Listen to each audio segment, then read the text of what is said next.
Pero esta falta de compromiso de la comunidad científica, o la falta de desarrollo, además estuvo en un momento importante donde se empezó a generar un sistema económico muy determinado que creo que es el que nos ha traído a la situación actual. Por eso digo que el primer problema del cambio climático es superar un poco el pensamiento del siglo XIX. ¿Qué es el pensamiento del siglo XIX? Pues aquel pensamiento que nos metieron de que el desarrollo y el productivismo, es decir, el desarrollo, la colonización de los recursos naturales, la utilización de esos recursos naturales en un ritmo siempre creciente, es precisamente el motor económico que nos va a permitir en aquella época pues salir de un montón de situaciones de pobreza y de pobreza extrema que había mucho más extendidas de lo que las puede haber hoy, especialmente en los países que se han aprovechado habitualmente o tradicionalmente de este enorme productivismo. Y pongo varios ejemplos, ¿no? Son unas imágenes.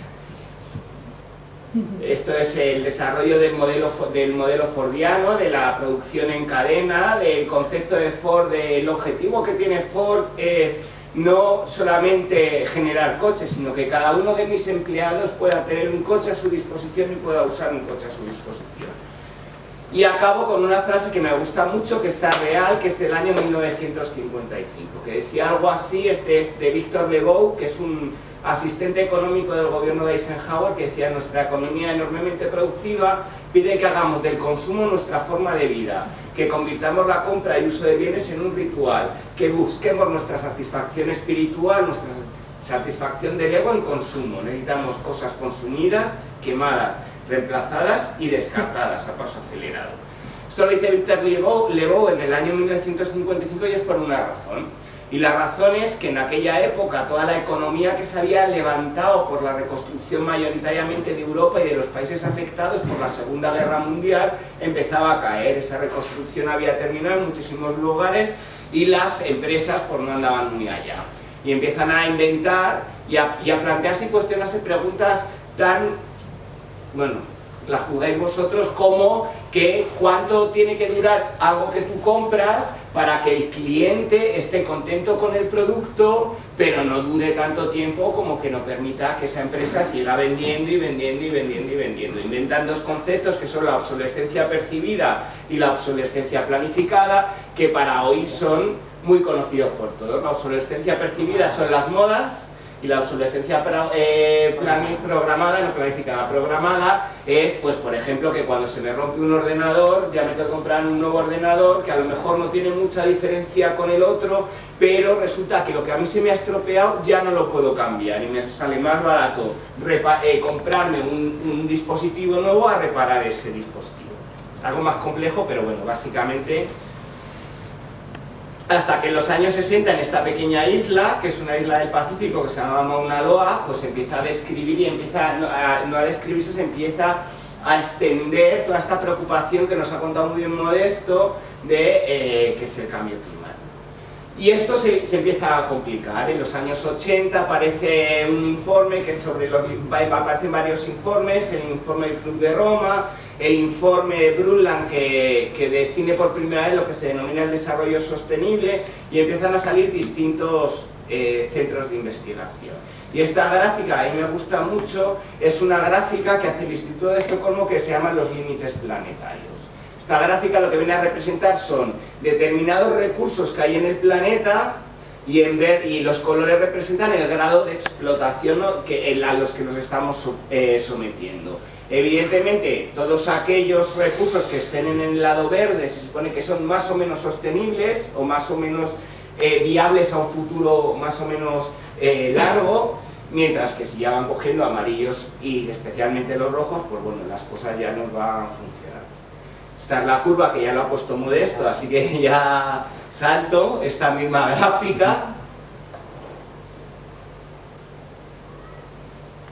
Y llegamos a identificar cuál es el principal problema. Y uno de los principales problemas que hay con el cambio climático es el sistema energético.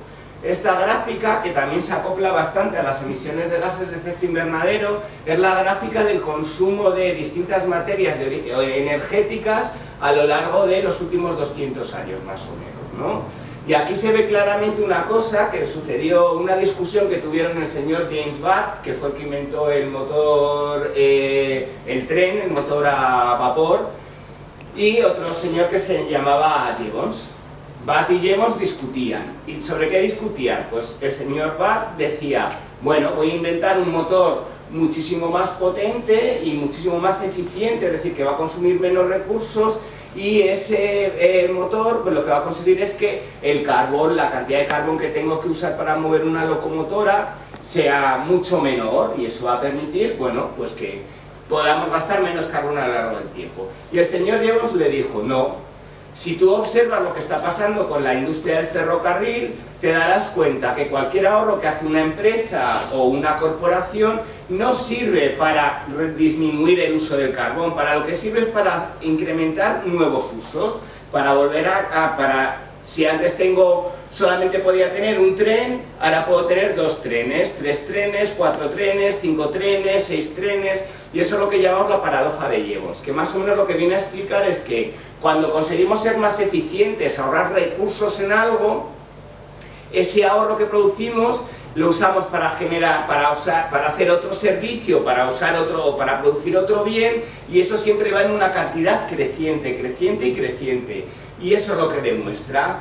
En 1820 más o menos lo que usábamos sobre todo eran biocombustibles, madera, sobre todo para calentar y demás. Descubrimos el carbón, y el carbón estuvo presente hasta más o menos los años 20, y empezaron a aparecer otras fuentes energéticas, otras fuentes que van desde el combustible fósil, desde el petróleo, el gas natural, la energía nuclear o la hidroeléctrica. Y si os dais cuenta, estos empiezan a bajar, pero los que nuevamente se encuentran y se definen empiezan a crecer mucho, mucho, mucho más. Y esto nos lleva a un sobreconsumo y a una sobreexplotación de combustibles fósiles. Esta es la curva de aprovechamiento de los combustibles fósiles desde el año 1900. Y este es el problema climático.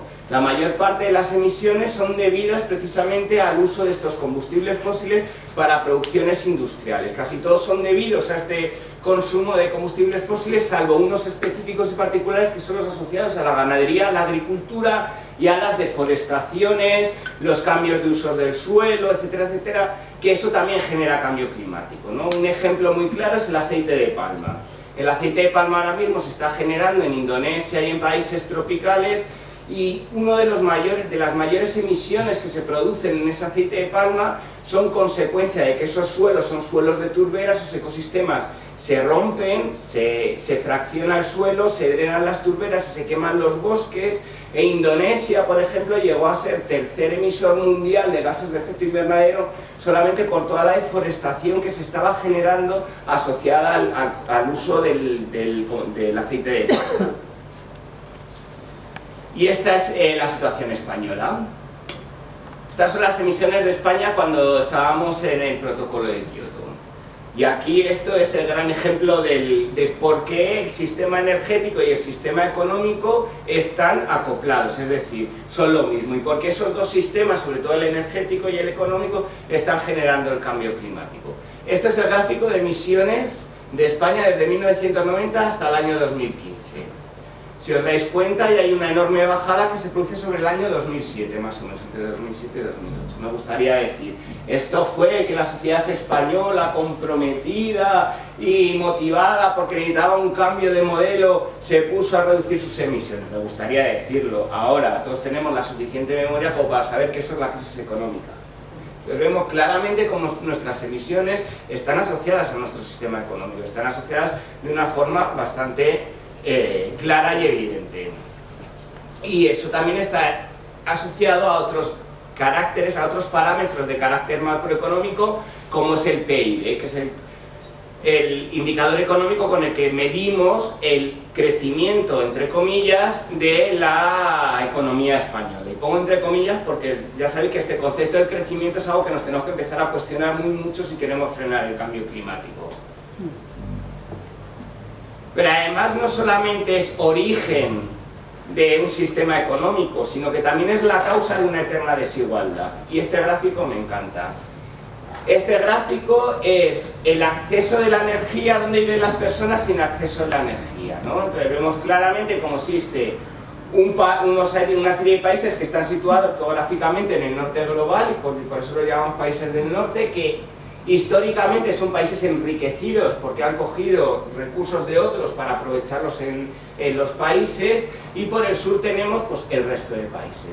Pues estos colores no solamente coinciden con la gente que a día de hoy tiene menos acceso a la energía, y ya todos sabemos los problemas sociales que suelen estar asociados a muchos de estos países, sino que coincide también con los países que son menos culpables del cambio climático, es decir, que sus emisiones históricas de gases de efecto invernadero son mucho menores, pero curiosamente también está asociado a aquellos países que son los más vulnerables al cambio climático, es decir, que el cambio climático será mucho más fuerte en todos estos países que ya de por sí tienen problemas muy gordos.